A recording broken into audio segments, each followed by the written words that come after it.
A blade in the night, a sleeping tent, a single lamp guttering in the wind, a man wrapped in furs who believes himself safe because he's surrounded by thousands.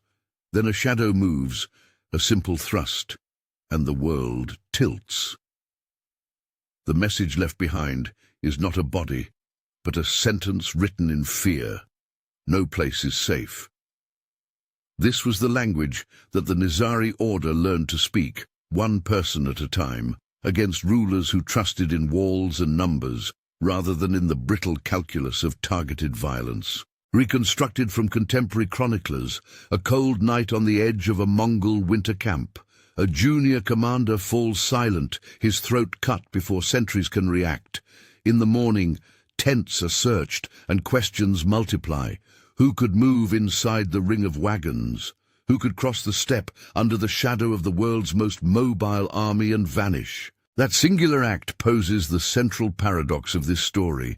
How does an invisible network devoted to selective killing confront the most expansive, mechanized, and terrorized military machine the world had ever seen?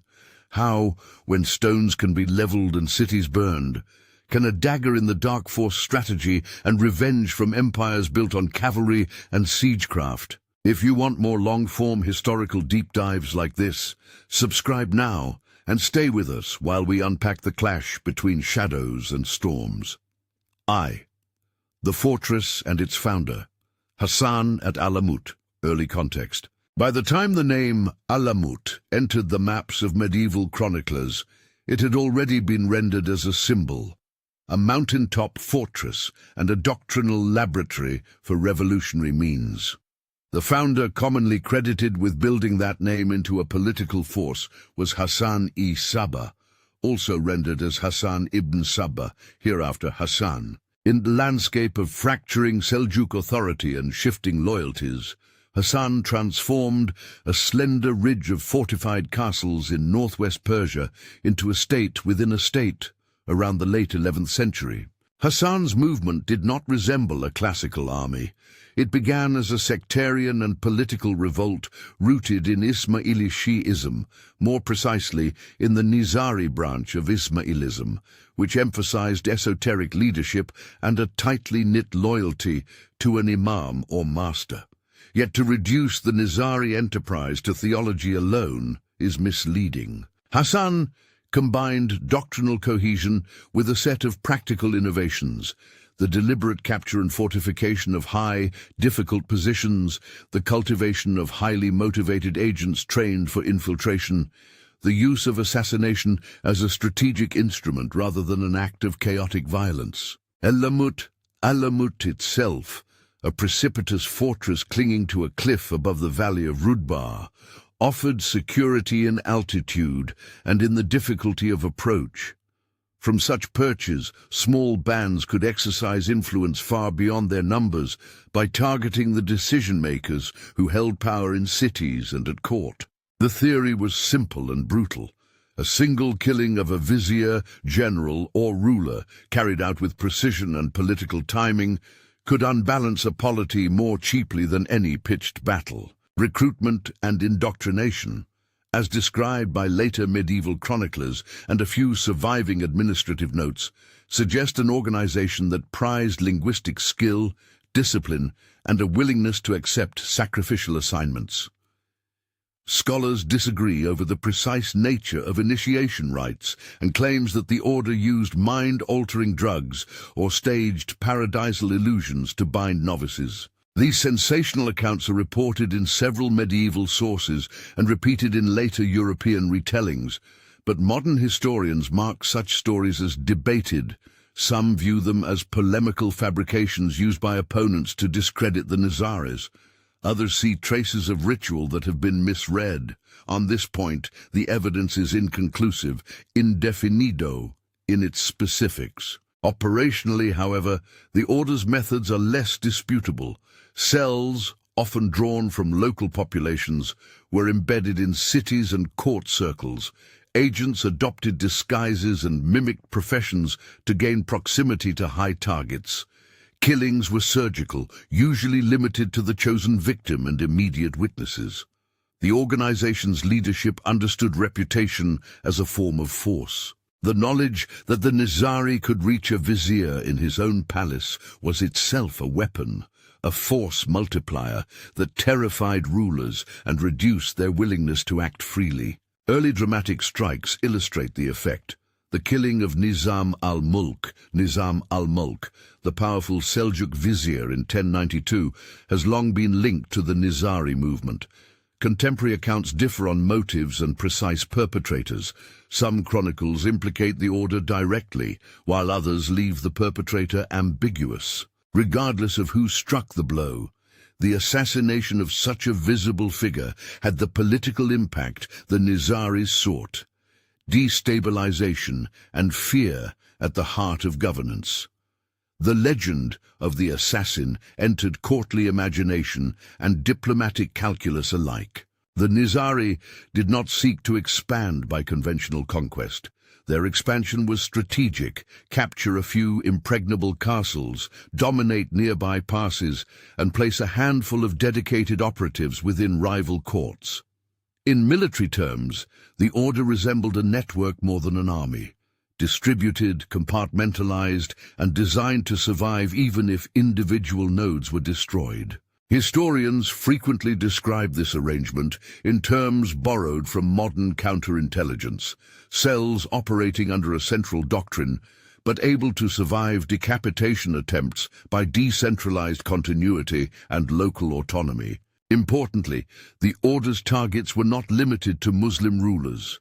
European chroniclers of the Crusades record at least episodic contact between the Nizaris and Crusader leaders, pragmatic, sometimes collusive, sometimes hostile, as each side calculated short-term advantage. The assassination of Conrad of Montferrat in 1192, long attributed in many Western sources to the fabled assassins, exemplifies how the order's reach had already become part of the international political vocabulary.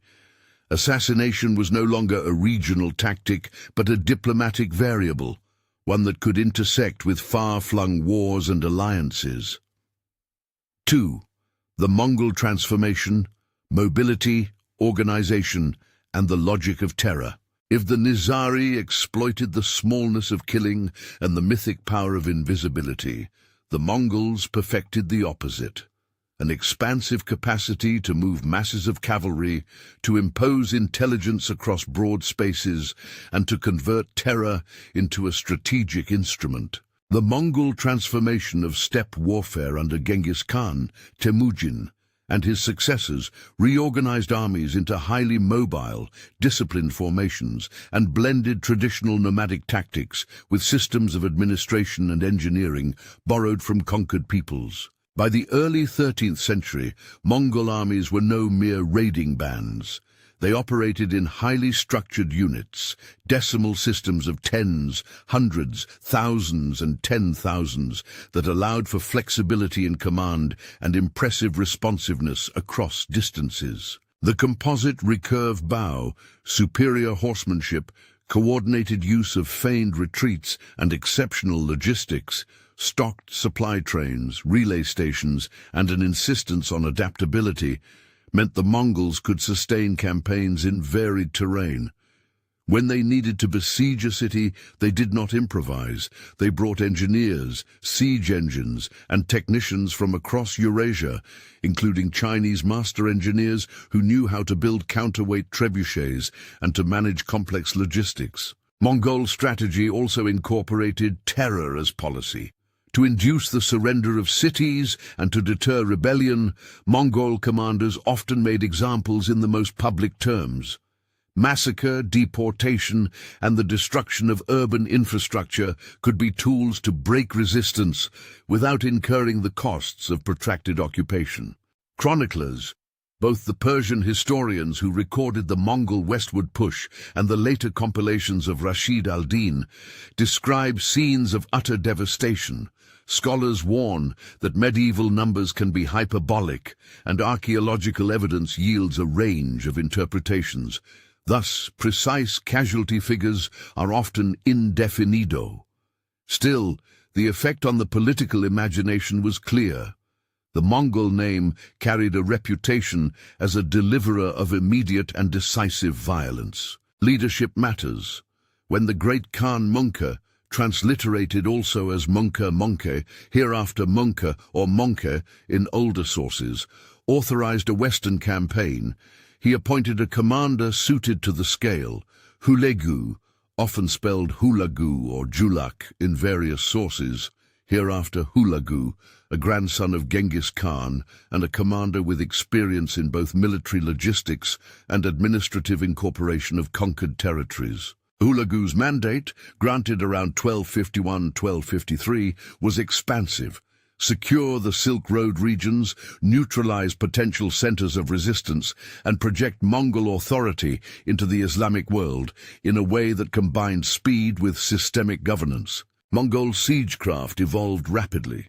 The incorporation of engineers, the use of siege towers, mining operations, and the deployment of counterweight machines allowed them to reduce positions that had previously defied nomadic armies. Equally crucial, Mongol operational doctrine emphasized intelligence gathering, the employment of local auxiliaries, and a calibrated use of terror.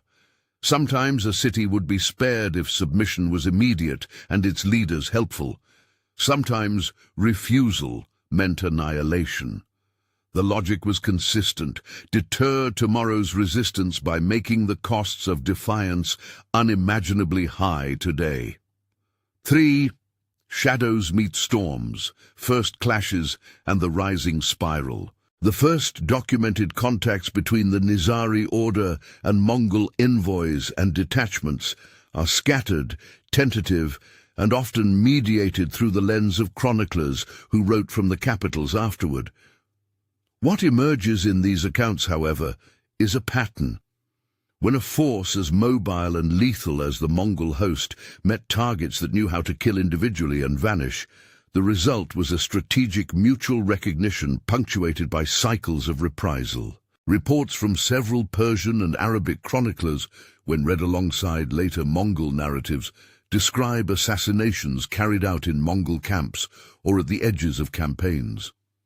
Names vary in spelling and identification across sources. One figure often mentioned in Western transcriptions as Kitbuka, with variants Kitbuka or Kedbuka, appears in some accounts as a Mongol or allied commander killed under circumstances blamed on infiltrators. Other sources place Kitbuka elsewhere or describe his death differently. The varying transliterations and occasional contradictions mean that any narrative must insert caution. Where sources disagree, we must allow uncertainty. Reconstructed from chroniclers, a small team crosses a winter road and penetrates the perimeter of a Mongol encampment. The target is an officer known for reckless cruelty. The team waits, watches, and then acts. The killing is quick, and the assassins disappear into the landscape of tents and wagons. News ripples outward, and the Mongol response is not only to avenge the death, but to understand how such penetration was possible. Mongol reactions to such strikes combined practical countermeasures with punitive logic. Practically, they tightened camp security. Guards rotated more frequently, patrols widened, and new vetting procedures were introduced for anyone who approached inner circles. Food tasters and cordoned lines for high-ranking officers became a method of risk reduction. Politically, Mongol commanders often pursued the perpetrators with punitive expeditions. Where they could find collaborators, villages suspected of harboring operatives, local dynasts believed to be complicit, they exacted reprisals that were often indiscriminate in their human cost. This is where moral calculus and strategic logic became grimly intertwined. A successful assassination could trigger Mongol wrath on an entire region, producing civilian casualties and displacement that far exceeded the political gains of the initial killing. Local populations, caught between the clandestine reach of the Nizari and the visible destructive capacity of Mongol forces, sometimes turned against the order that had caused the retribution. The Nizari leaders were aware of this cost. Chroniclers suggest internal debates about the wisdom of certain strikes. Whether those debates changed policy in any fundamental way is debated. Some modern scholars argue the order accepted civilian suffering as the inexorable price of high political leverage. Others suggest there were constraints and calculations that took potential reprisals into account. But the Mongols learned as well. They adapted their security architecture to the invisible threat. Interrogation, intelligence gathering, and brutal public punishments, executions staged as lessons, became part of a combined method. Make the cost of collusion intolerable and disincentivize local resistance to their search for assassins. This, in turn, could produce a vicious escalation. Assassins strike, Mongols retaliate against villages, villagers resent the order seeks new local cover, mistrust grows, and the spiral continues. 4. The logic of infiltration, tradecraft and the urban environment. Understanding how a handful of individuals could strike powerful leaders requires a brief look at the practical tradecraft the Nizari cultivated. Unlike a regular army, whose strength lies in mass and cohesion, the Nizari relied on placement within society. Servants in palaces, merchants in caravanserais, courtiers at feasts. Language and cultural fluency were essential. Agents learned to mimic professions, to use the rituals of court to approach targets, and, when necessary, to accept martyrdom. Chroniclers and later historians describe several recurring techniques. One was the adoption of professions that allowed proximity. A cook could be present in a vizier's household. A tutor could be alone with a prince. Another was the exploitation of hospitality norms and gift exchange rituals. A trusted guest, once inside a room, could act without immediate suspicion. Disguise and mimicry were combined with patience. Many strikes required months or years of presence and the discipline to wait for perfect opportunity. Again, sources differ on particulars. The romantic image of a youthful devotee drugged into a state of willing death to be released into paradise is likely a distortion or polemical exaggeration in many accounts. Tradecraft, more plausibly, relied on training, cultural competence, and ruthless selection. Those chosen for operations were willing to die, but their willingness emerged from indoctrination, belief in a cause, and a realistic appraisal of risk, not necessarily from theatrical rituals. From the Mongol perspective, this kind of inside access was a nightmare. No wall could stop a trusted servant who carried a blade. No perimeter could detect a disguised merchant who had been welcomed into a camp. Thus, Mongol countermeasures were not merely brute force. They were procedural and psychological. Paranoia, once seeded, demanded constant vigilance, watching servants, vetting visitors, and punishing entire settlements as suspected collaborators. The psychological machinery of reprisal created strategic effects beyond immediate retribution. It made the social environment more hostile to covert actors, but perversely also could radicalize the very populations the Mongols hoped to pacify. The spiral widens, political effects and early purges. The assassination of high-profile figures had tangible political consequences. A vizier's death could unbalance a court. A general's murder could change the tempo of a campaign. For the Mongols, the cost of allowing the Nizari to operate with impunity was not merely prestige, it was operational risk. If commanders could not trust their inner circles, they were vulnerable in ways that cavalry numbers and siege engines could not immediately remedy. Mongol's decision to commission a Western campaign has multiple causes: imperial consolidation, the desire to secure trade routes, and strategic aims against rival polities. Yet the existence of a Nizari presence, fortified castles dotting critical mountain passes, presented a practical problem for Mongol logistics. To secure a corridor, Mongol commanders needed to neutralize threats to their lines of communication and to deny the enemy a capacity to destabilize rear areas.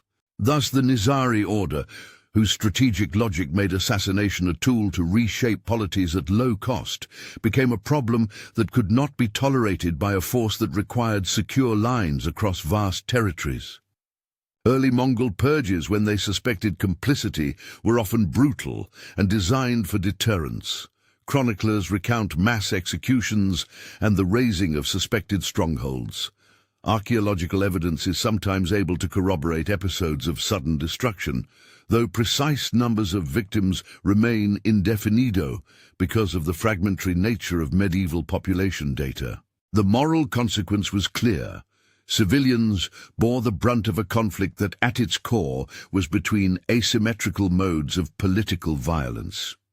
At the same time, the Nizari responded with continued precision. There are recorded instances, again varying by source, of Nizari agents striking Mongol emissaries and officers even as the Mongol host advanced. Such acts were not simply tactical, they were messages. Territory could be controlled by steel and engine, but control of decision-making bodies required defenders to think beyond walls. A reconstructed vignette from multiple chroniclers. A caravan approaches a fortified pass controlled by a Nizari castle. The caravan claims to be neutral, but the fortress's agents, watching the faces and the banners, suspect that it carries envoys. A junior officer within the caravan is assassinated at night, and by morning the tent lines are full of conspiracy and accusations. The Mongols suspect local rulers of collusion with the Nizari, and weeks later, whole villages are uprooted. The chain of action is direct and terrifying. A single killing is transformed into a march and a fire. 6. Diplomatic maneuvers and ambiguous alliances. This period is not only one of violence, but also of negotiation, betrayal, and ambiguous alliances. The Nizari did not operate in total isolation. Their survival depended on pragmatic pacts with local dynasts, bandit chiefs, and occasionally with crusader states. Similarly, Mongol commanders were not monolithic in policy. Some advocated ruthless annihilation to set an example. Others recognized that selective conciliation could secure tribute and manpower. Negotiations sometimes resulted in the temporary preservation of certain strongholds, where local rulers made accommodation with the Mongols to avoid total destruction. At other times, diplomacy failed, and the consequences were catastrophic. The political landscape of 13th century Persia and the Levant was a patchwork of shifting loyalties. Into this mosaic, the Nizari introduced a variable of unpredictability that both frightened and fascinated contemporaries. The historiographic record reflects those complexities. Persian chroniclers such as Juvaini, Atta Malik Juvaini, wrote with a perspective shaped by service to successive regimes. Other sources, Arab chroniclers, Crusader letters, and Byzantine notices, each offer slices of observation colored by political stance. Modern historians, from Bernard Lewis to Farhad Daftari, have debated the weight of ideological versus pragmatic drivers in Nizari policy. These debates are essential because they shape how we interpret actions that in isolation appear either as fanaticism or as cold political calculus. 7. Towards a decision, the Mongol campaign intensifies. By the early 1250s, the Mongol thrust westward had gathered momentum and mandate. Munka's imperial authorization translated into a concerted military program under Hulagu designed to secure the Iranian plateau, to neutralize centers of resistance, and to secure the logistical arteries vital to the Ilkhanate project. From the Mongol vantage, the Nizari fortresses, Alamut among them, were not simply ideological troublemakers, they were strategic impediments. Hulagu's preparations were meticulous. He gathered engineers, arranged siege engines, and coordinated with allied contingents. From the Nizari perspective, the increasing concentration of Mongol forces signaled that the calculus of small surgical strikes against individual leaders would now be met with overwhelming, collective punishment. The choice for Nizari leaders was fraught. Either accept the possibility of negotiated accommodation that preserved life and many souls but risked political marginalization, or resist and invite a destructive retaliation that could obliterate castles and the communities that sustained them. In internal records and in the narratives preserved by chroniclers, there are hints of debate, strategic councils, appeals to notions of honor and duty, calculations about likely Mongol responses. It is here, at this hinge between small acts of assassination and large-scale siege warfare, that the fundamental clash of political cultures is most visible. One side's preference for invisibility and targeted removal collided with another's capacity for visible, territorial domination through massed force and systematic ruin. The immediate consequence was a series of operations designed by the Mongols to remove the Nizari problem without leaving a festering insurgency behind. The Western campaign under Hulagu would not be a single battle, but a systematic reduction of the scattering of fortresses that allowed the Nizari to breathe. It would be engineering as much as sword, diplomacy as much as slaughter. This is the point where the narrative pauses on the lip of action. The Mongol host has massed its materials. Siege engineers arrive with machines that can hurl stone and displace clifftop defenders. The Nizari fortresses, perched like stubborn teeth in the mountain range, await judgment. Rukn al-Din, also spelled Rukn-al-Din, the local master in charge of the Alamut region at this time, faces a calculus that will require him to weigh the lives of defenders and civilians against the identity of his order.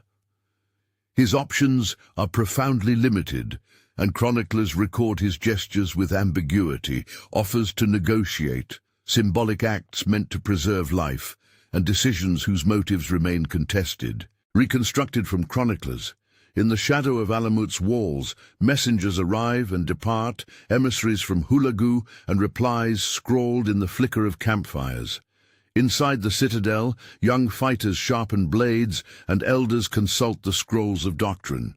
Outside, Mongol engineers test the reach of their engines, and scouts map the approaches.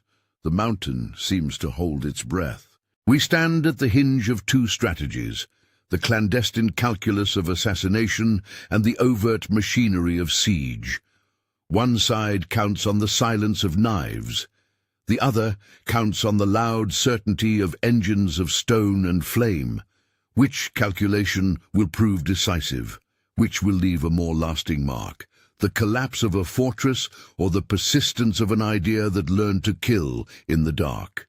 Suggested primary source reading and scholarly lenses for the following sections include the contemporary Persian chroniclers such as Malik Juvaini and Ibn al-Athir, read cautiously for partisan bias, compilations like Rashid al-Din for later synthesis, and modern historiography, including the works of Farhad Daftari on Ismaili history, David Morgan on the Mongol armies, and archaeological studies of Alamut excavations that help calibrate claims about destruction and continuity. These perspectives will be woven into the forthcoming narrative as we trace the military reduction campaign, the fall of Alamut, and the ambiguous legacy that survived stones turned to rubble. 8. The reduction campaign, stones, engines, and the slow collapse, 1253-1256. When Hulagu's order marched out of the steppe into the broken geography of the Iranian plateau, it did so with purpose and preparation. What followed was not a single pitched engagement, but a methodical program of reduction, a campaign that treated mountain fortresses as problems of engineering, logistics, and psychology, rather than merely as obstacles to be smashed by shock. For the Nizari, whose politics depended on perched strongholds and dispersed cells, the Mongol program around 1253 and 1256 posed an existential test. Hulagu's forces were organized to solve three technical problems simultaneously: neutralize field opposition, secure supply lines, and bring siegecraft into terrain that favored defenders. Engineers and siege technicians accompanied the columns, Armenian and Georgian auxiliaries in some detachments, Chinese and Turkic engineers in others, and they worked to adapt machines and methods to steep cliffs and narrow approaches. Trebuchets, counterweight engines, scaling ladders, mining parties and coordinated shock troops were employed in series rather than as isolated attempts. Where a fortress clung to a ridge, Mongol logisticians sought to shift the battlefield by hauling engines to commanding heights, or by opening parallel fronts to stretch defenders thin. Reconstructed from contemporary chronicles and later compilers, the Mongols refused to rely on a single hammer. At one hilltop castle, they would place a small battery of mangonels at a hidden ridgeline. At another, they would tunnel or undermine walls. At yet another, they would demonstrate the destruction of a nearby stronghold as warning and then offer terms to the next garrison. The calculus was clear. Make surrender a rational choice for those who wished to preserve lives and allow the Mongols to avoid protracted attrition. The Nizari response displayed both stubbornness and pragmatism. Individual fortresses varied in their choices. Some garrisons resisted until the last stone, fighting to the point of annihilation. Others negotiated terms when the cost of resistance looked unbearable. Alamut itself, the symbolic center, occupies the center of scholarly dispute about the details of its surrender and demolition. The chronicles are inconsistent on key points. Whether Rukn al-Din, transliterated also as Rukn-al-Din or Rukn al-Dun, actively negotiated to spare the civilian population, whether he ordered the destruction of certain archives to prevent capture, and whether the citadel's material wealth was looted or hidden. Modern historians read these accounts against one another and against archaeological traces. The result is a mosaic in which core facts, Alamut fell, many fortresses were reduced, the Nizari polity ceased to function as it had, are clear, but the casualties, the hidden bargains and individual motives are often indefinido. The Mongol method combined inducements and terror. To those commanders willing to surrender quickly, Hulagu could offer terms: safe conduct for non-combatants, retention of some local property, inclusion in a tributary framework.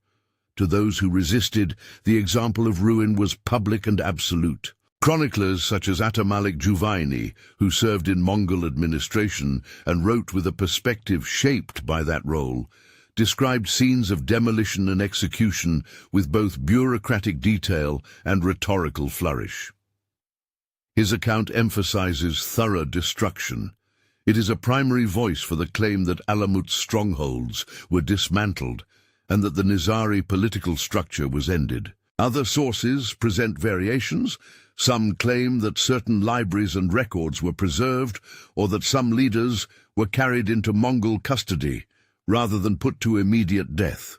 In all cases, the fall of one fortress would often precipitate negotiations at the next. Lamsar, also spelled Lamsar or Lamsar, one of the most famous Nizari fortresses after Alamut, resisted fiercely. Archaeological remains show signs of conflagration and rapid abandonment consistent with violent assault. But precise counts of dead, prisoners or civilians are absent or fragmentary. Girdku, El-Girdku, and Maimundiz, rendered alternatively in some sources, also figure in accounts of the reduction campaign, names among many in a network that could not be neutralized all at once, but could be compressed in sequence. A reconstructed vignette drawn from several chroniclers. Mongol engineers set up a battery on an adjacent height, the ropes groaning as counterweight trebuchets threw stone with a rhythm heard all the way down the valley. Inside a stone gatehouse, defenders measured the arcs of approaching missiles and tried desperate sorties to burn the engine before it found its range. At night, emissaries passed between walls and campfires. Voices spoke of terms, of the preservation of non-combatants, of honor. By dawn, a decision would be rendered, either desperate resistance or a negotiated end that saved many lives but surrendered the strategic leverage of the fortress. Nigh, Alamut's fall, negotiation, demolition, and conflicting testimonies. Alamut occupies an outsized place in both medieval imagination and modern scholarship.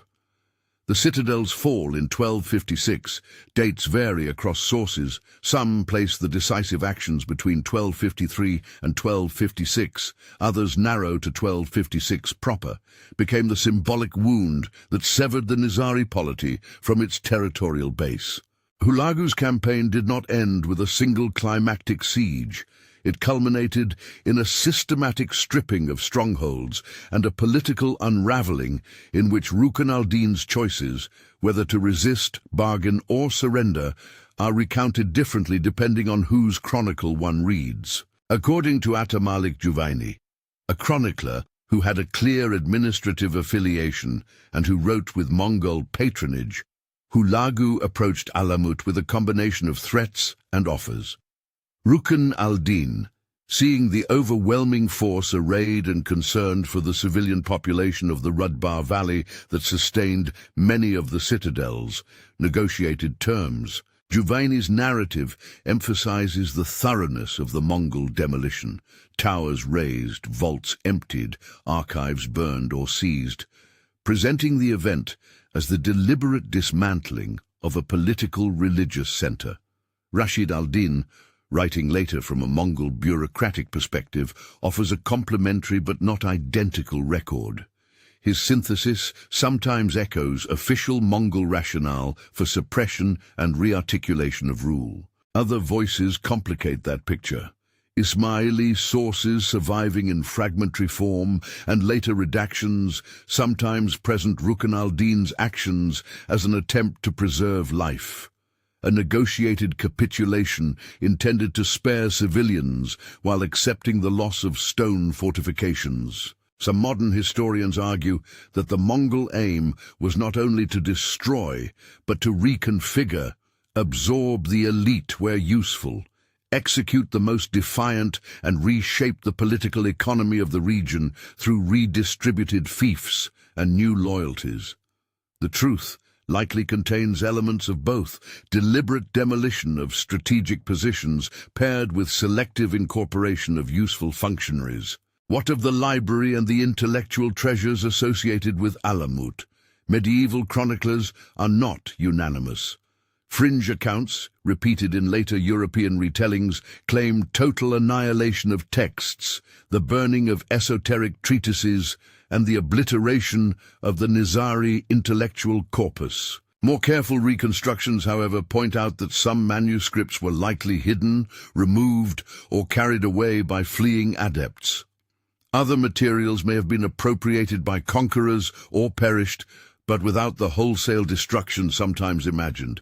Here the evidence is fragmentary. High claims of total loss should be treated as contested. Indefinido remains the safest marker. Some cultural loss certainly occurred, but the scale is uncertain and disputed by sources. The fate of Rukn al-Din is similarly ambiguous. Some chronicles suggest he was granted safe conduct, perhaps a reflection of Mongol calculations that valued a negotiated surrender as a model for other garrisons. Others imply harsher outcomes, house arrest, humiliation, or execution. Because many records were produced by parties with political motives, and because later narratives shaped reputations through moralizing lenses, historians continue to disagree. What remains unambiguous is structural.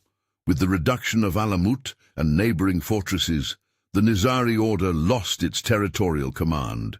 Its capacity to field garrisons and to project power from fortified perches was effectively shattered.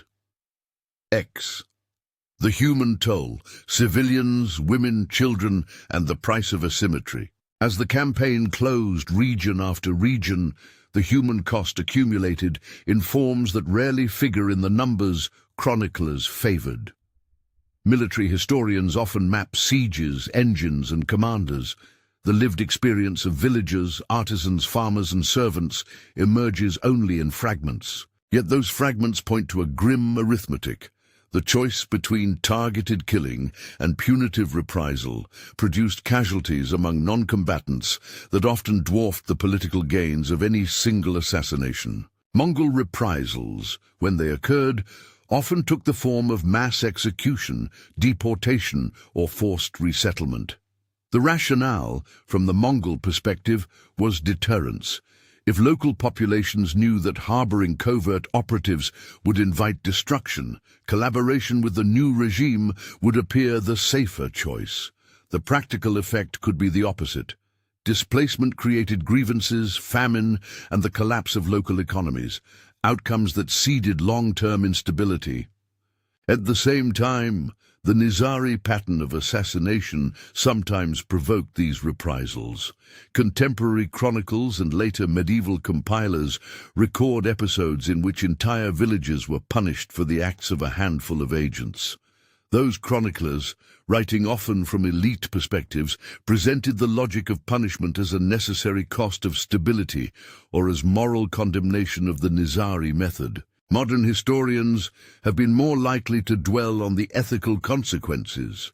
Did a tactical instrument that sought to avoid mass battlefield bloodshed by killing a few paradoxically trigger greater suffering?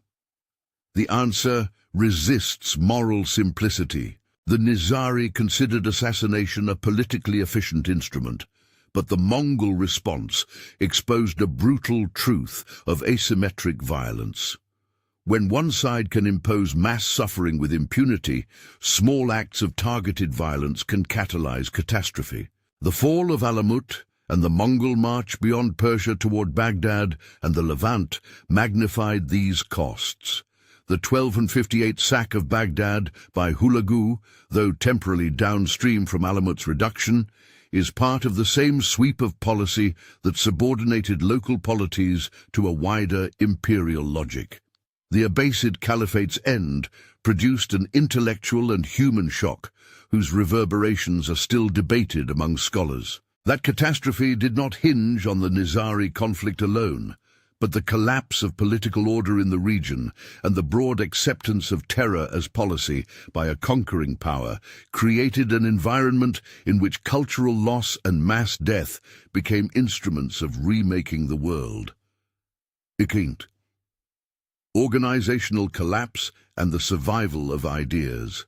With the physical network of castles broken or repurposed, the Nizari order, at least as a territorial power, was finished. Yet organizational collapse did not equate to the disappearance of identity, memory, or techniques. The order's remaining members scattered. Some integrated into new political structures, some went underground, and others migrated to new regions where Ismaili communities continued in altered forms. This is central to the notion of legacy. The Mongols smashed stones and slaughtered men. They did not fully erase the set of practices and concepts that underlay the Nizari experiment. The strategic logic of targeted killing, careful selection of high-value individuals, covert placement of agents, and the use of reputation to multiply effect survived in adapted forms. In later centuries, practitioners of political violence and clandestine warfare in a wide variety of cultural contexts would deploy similar techniques. The principle that a few well-placed acts could unsettle broader political structures persisted. Moreover, the memory of the order, embroidered by medieval rumor, Western imagination, and Orientalist interpretation, entered the lexicon of European political language. The term assassin, derived through European contact and mediated through Italian and other European chroniclers, became a generalized word for a political killer. That linguistic legacy obscured nuance. It flattened the Nizari's precise doctrinal and organizational contours into a stereotype of fanatical murderers, a simplification that modern scholarship has worked to correct. In the centuries following the Mongol devastations, Ismaili communities reconstituted themselves in various guises. The line of imams and the theological identity of Nizari Ismailism continued, and, in later history, coalesced into communities that survived into the modern era. What was lost in 1256 was a specific territorial polity. What endured was a religious identity and the memory of a distinctive form of political calculation. Turnt. Historiography and the problem of sources. Any long account of the Nizari-Mongol encounter is haunted by sources. We depend mainly on chronicles written by actors with agendas, Persian historians serving Mongol administrations, Arab chroniclers writing from Islamic courts that had suffered or acquiesced, Crusader letters that carried rumor and hearsay, later compilers who synthesized oral memory and political propaganda. Each text must be read for what it offers and what it conceals, and key claims about ritual, motive, casualty numbers, or the precise sequence of events must be treated as contested unless corroborated. A few methodological points should guide the reader. First, when a medieval chronicler relates sensational ritual details, the drugged emissary myth, the promise of paradisal gardens, modern historians place a heavy burden of proof on such claims. Those stories appear in polemical contexts and in cross-cultural retellings where exoticization was profitable. Second, administrative records produced by Mongol bureaucrats, like portions of Rashid al-Din's compendium, reflect an agenda of legitimation. They explain conquest as orderly, necessary, and often inevitable. Third, archaeological work at selected fortress sites offers an empirical corrective. Burned layers, sudden abandonment, and fortification changes provide physical hints that can confirm or refute documentary narratives. But archaeology is spatially and temporally fragmentary. Finally, modern historiography itself is contested. The mid-20th century Orientalist framing often depicted the Nizari as exotic assassins. Later scholarship, exemplified by Farhad Daftari and others, has sought to recover the political rationality and religious particularity of the movement. These complexities mean that any confident assertion about precise casualty figures, motive hierarchies, or ritual practice should be read with caution. Indefinido marks many necessary gaps, yet the broader patterns, Mongol capacity for territorial annihilation, Nizari reliance on targeted killing, the political spiral of reprisal and collapse, are robustly supported across genres of evidence. Themed, comparative legacies, tradecraft, terminology, and later echoes. The Nizari model left several durable traces in the history of political violence and intelligence. First, structurally, the cell-like organization, the emphasis on deep cover, linguistic and cultural fluency among agents, and selective targeting of decision-makers are motifs that recur in later clandestine movements. These are not direct lines of institutional descent. The medieval Nizaris did not beget modern intelligence agencies, but conceptual parallels are striking. The idea that small, tightly disciplined units can generate disproportionate psychological and political effects reappears in the practices of later insurgencies, in clandestine operations, and in the conceptual vocabulary of covert action. Second, linguistically, the assassin became a European loanword that traveled into modern tongues. The romanticized and often distorted image of the medieval killer was reshaped by Crusader reports, by Marco Polo's colorful but unreliable retellings, and by later European travel literature. That adjectival weight, mystery, fanaticism, exotic ritual has colored popular perceptions and academic debate, sometimes obscuring the more prosaic political logic that historians increasingly emphasize. Third, ethically and operationally, the clash with the Mongols foregrounds a perennial dilemma in asymmetric violence: how to weigh tactical efficacy against moral and strategic blowback. The Nizari achieved political leverage through assassination, But the Mongol response demonstrated a form of punitive asymmetry in which the state-level capacity to employ terror at scale could neutralize the benefits of clandestine strikes while imposing disproportionate suffering on civilians. Historians and ethicists can draw lessons about the downstream costs of tactics that impose indirect burdens on non-combatants. These remain relevant to the study of political violence across eras. When analysts draw modern parallels between medieval assassins and the structures of 20th and 21st century insurgency or intelligence, caveats must be explicit. The social, technological, and ideological worlds differ vastly. But the recurring logic of small groups using secrecy, reputation, and targeted action to influence larger political orders is a theme that travels across centuries. That is the dark legacy the title points to, ideas about clandestine power that survive even after the fortresses that sheltered them are reduced to rubble. 10th. Memory, myth, and the reworking of a dark reputation. Memory is an afterlife. Myths are how societies process trauma. The Mongol breakers who leveled towers did not merely eradicate functions, they created stories. For many subsequent chroniclers and for large tracts of European imagination, the Nizaris became a shorthand for the terrifying possibility that politics could be conducted by invisible hands. For their enemies, the order was an abomination. For later romanticizers, a symbol of exotic cunning. Modern scholarship has worked to pry the myth from the material. Farhad Daftri's reassessments situate the Nizari within the history of Ismaili theology and regional politics, challenging earlier sensationalist readings. Studies of Mongol administration, such as those by David Morgan and other specialists, show how conquest was paired with governance, how the Mongol state recruited from local elites, even as it used terror to deter resistance. The most illuminating work avoids both extremes.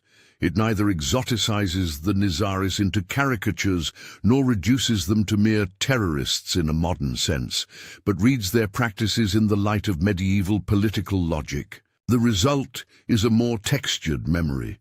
The Nizari order is simultaneously a cautionary case about the moral hazards of coercive clandestine tactics and a historical actor whose strategic ingenuity forced major polities to reckon with new vulnerabilities. Their story complicates simple narratives about power. The dark legacy is not merely the stain of assassination.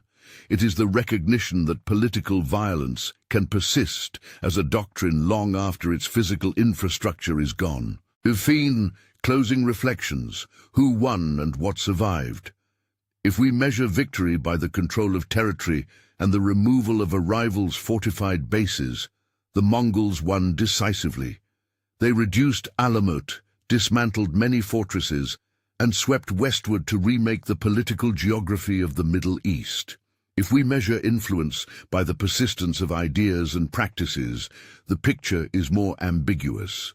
The methods and the reputation of the Nizari continued to shape perceptions and techniques of clandestine action across time.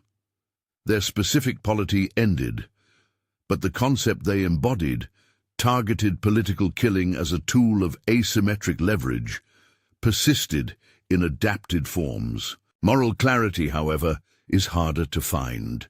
The Nizari used assassination as political instrument. In doing so, they calculated that eliminating a few would yield strategic advantages without mass battle. Yet those very acts could and did provoke reprisals that produced larger-scale civilian suffering.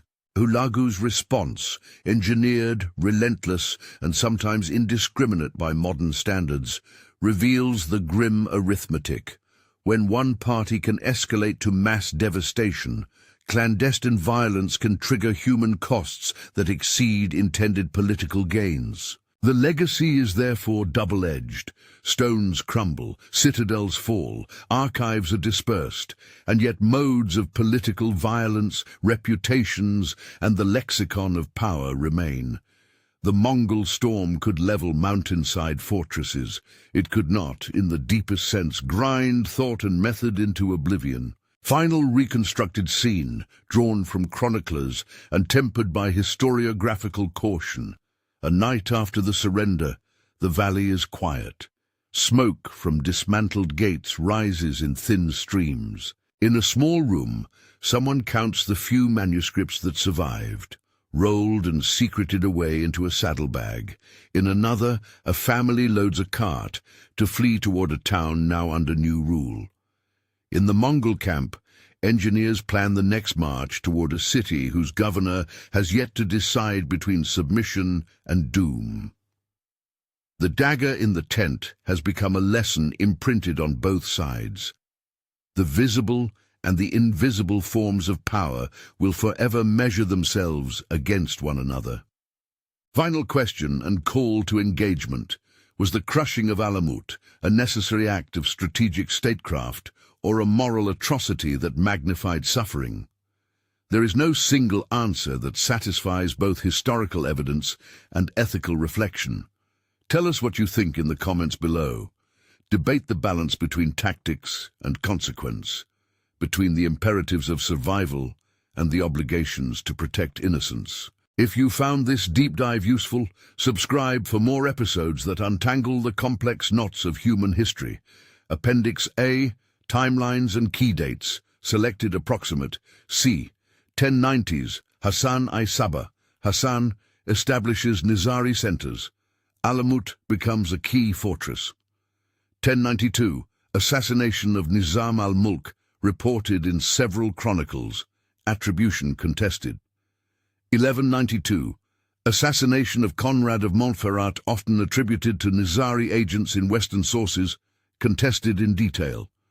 Early 13th century, Mongol expansion begins under Genghis Khan's successors. Mongol military reforms consolidate. C. 1251-1253, Monke authorizes Western campaigns. Hulagu, Julak, appointed to campaign in Persia. 1253-1256, systematic Mongol reduction of Nizari fortresses across Rudbar and surrounding regions. Alamut falls in 1256 by many accounts. Dates vary across sources.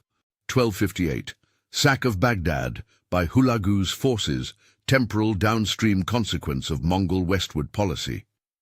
Appendix B, paraphrased voices from the sources, marked as paraphrase. Paraphrase from Atta Malik Juvaini, as paraphrased from his account.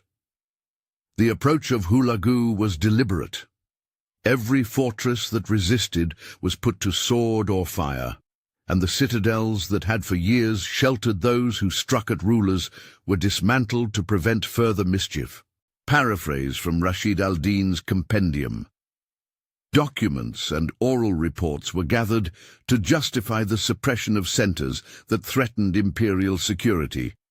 Some captives were spared in order to be employed in administrative tasks, while others perished. Paraphrase of later Ismaili remembrances. Leaders were said to have chosen capitulation in order to preserve civilian life, and stories of hidden manuscripts and secret removals are told by descendants to this day. Appendix C, transliteration notes and variants. Hassan Sabah, also found as Hassan ibn Sabah, Rukn al-Din, also Rukn al-Din, Rukn al-Den, Hulagu, also Hulagu, Hulagu Khan, Julak, Monke Khan, Kitbuka, also Kitbuka, Kedbuka. Note: some sources refer to a different commander with similar name. Identification across chronicles is inconsistent. Alamut. Alternative medieval renderings appear in European texts. Appendix D, suggested primary and secondary sources, reading for further study. Atta Malik Juvaini, The History of the World Conqueror, Tariq-i Jahangushe. A contemporary Persian chronicler's account, used critically, perspective linked to Mongol administration. Rashid al-Din, Compendium, Jami al-Tawarik, a later Mongol period synthesis helpful for administrative perspective. Ibn al-Athir, The Complete History, offers Arabic perspective narratives. Dates and numbers vary.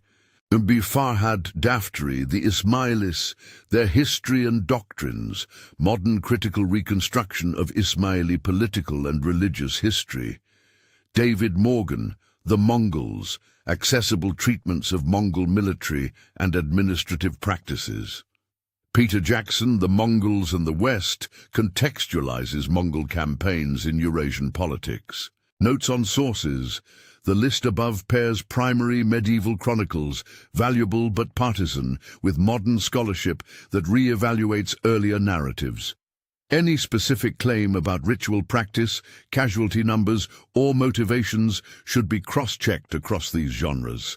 Many such claims remain indefinido. Acknowledgements to the evidence.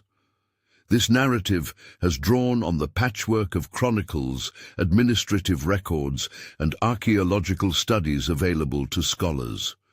Where accounts conflict, ambiguity is inherent. Responsible reconstruction requires acknowledging both the weight of evidence and the limits of what it can authoritatively prove. Closing image. The tent line in a Mongol winter camp, the lamp guttering, the sentry who did not see the shadow. This was the image with which we began.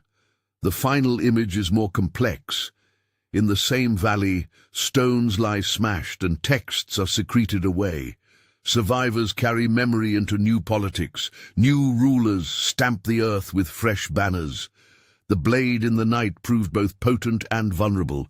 The storm that answered reshaped the map. And the ideas born of that collision, about secrecy, leverage, and the political power of the hidden act, persist in history's darker margins, challenging later generations to weigh efficacy against the human price. Was the destruction necessary, strategic, or monstrous? The debate continues, as it must, because the questions this episode raises are not merely about a distant past, but about the recurrent trade-offs of power. If you want more of these long-form investigations into difficult chapters of human history, subscribe and join the conversation below.